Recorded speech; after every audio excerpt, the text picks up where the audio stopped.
Good morning my dear students. आज हम chapter 10 science class 10 में वीडियो का दूसरा भाग देखेंगे। चलिए लेट्स स्टार्ट। हमारा टॉपिक है स्टूडेंट गोलीय दर्पण।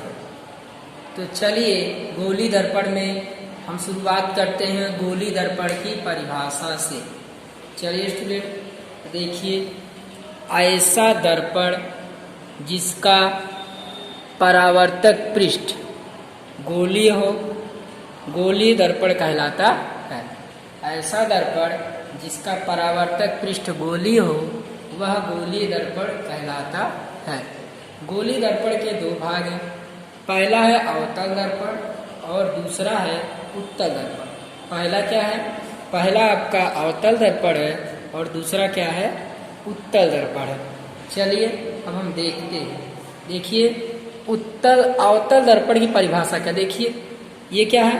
ये गोले का एक भाग है। देखिए इसको इधर से सब बना दे तो गोले का दो भाग हो जाएगा, नहीं हो जाएगा? हो जाएगा ना।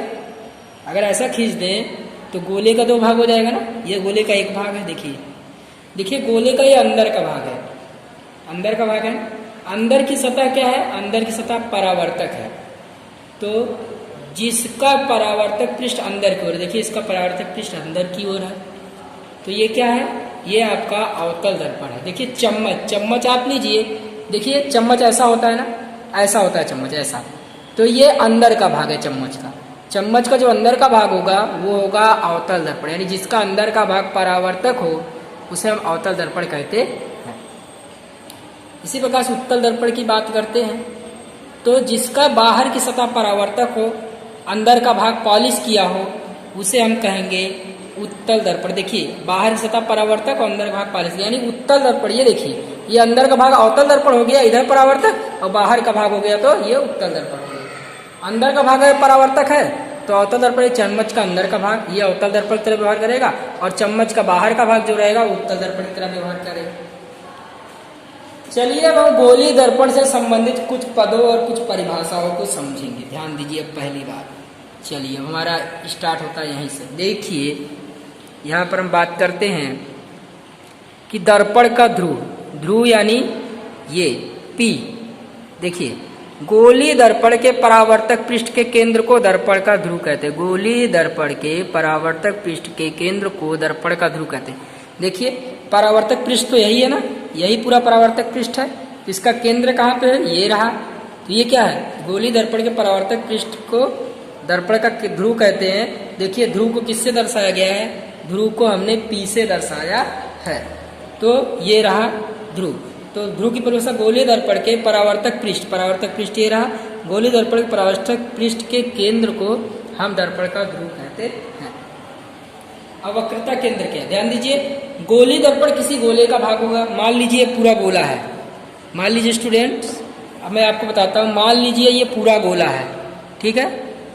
अब इस गोले को दो भाग में काट दीजिए तो गोले का क्या होगा? एक केंद्र होगा, ये मान लीजिए C है, यहीं से गोले को तोड़ दीजिए, एक गोला ऐसा हो गया, एक गोला ऐसा हो गया। तो ध्यान दीजिए यहाँ पर गोलीय दर्पण का केंद्र, तो गोलीय दर्पण का परावर्तक पृष्ठ जिस गोले का भाग है, मान लीजिए इस गोले का भाग है, इसका केंद्र क्या है? C है, तो उसी क्या कहेंगे? दर्पण का वक्रता केंद्र कहेंगे। देखिए यहाँ पर दर्पण का वक्रता केंद्र कहाँ पर है? ये रहा। आप गोला बनाइए तो ये बीच में आ जाएगा। तो दर्पण जिस गोले का भाग है उसके केंद्र को वक्रता केंद्र कहते हैं। अब वक्रता त्रिज्या की हम बात कर लेते हैं। तो गोलीय दर्पण का परावर्तक पृष्ठ जिस गोले का भाग है, यानी ये, तो यहाँ से यहाँ तक क्या होगा? वक्रता त्रिज्या होगी।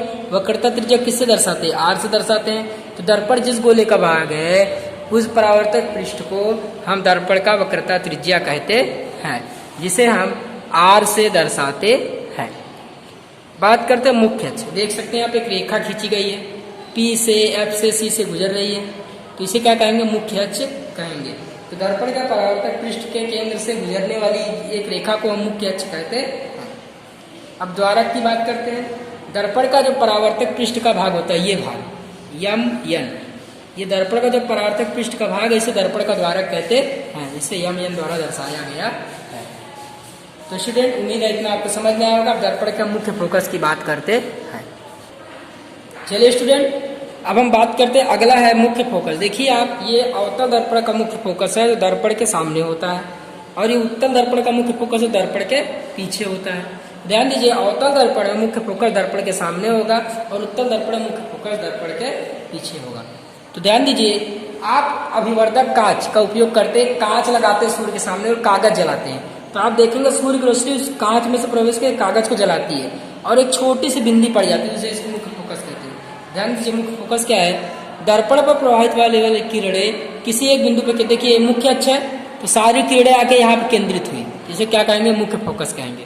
अब ये उत्तल दर्पण का सारी किरणें आकर यहाँ पे केंद्रित होती है, इसका मुख्य फोकस है। तो कहने का मतलब है, दर्पण के जिस बिंदु पर सारी किरणें फोकस हो केंद्रित होकर एक प्रतिबिंब का निर्माण करती है, उसी को हम कहते हैं अवतल दर्पण का या उत्तल दर्पण का मुख्य फोकस। चलिए, वक्रता त्रिज्या और मुख्य फोकस के बीच क्या संबंध है? तो आपको बताना है कि वक्रता त्रिज्या मुख्य फोकस की दुगुनी होती है, यानी वक्रता त्रिज्या r बराबर 2f होता है। यानी आप यहाँ देख सकते हैं, ये पूरा क्या है? r है, तो r का आधा क्या है? f है। तो उम्मीद है आपको इतना समझ में आया होगा। अब हम इसके बाद का अगले वीडियो लेक्चर में देखेंगे। Thank you very much.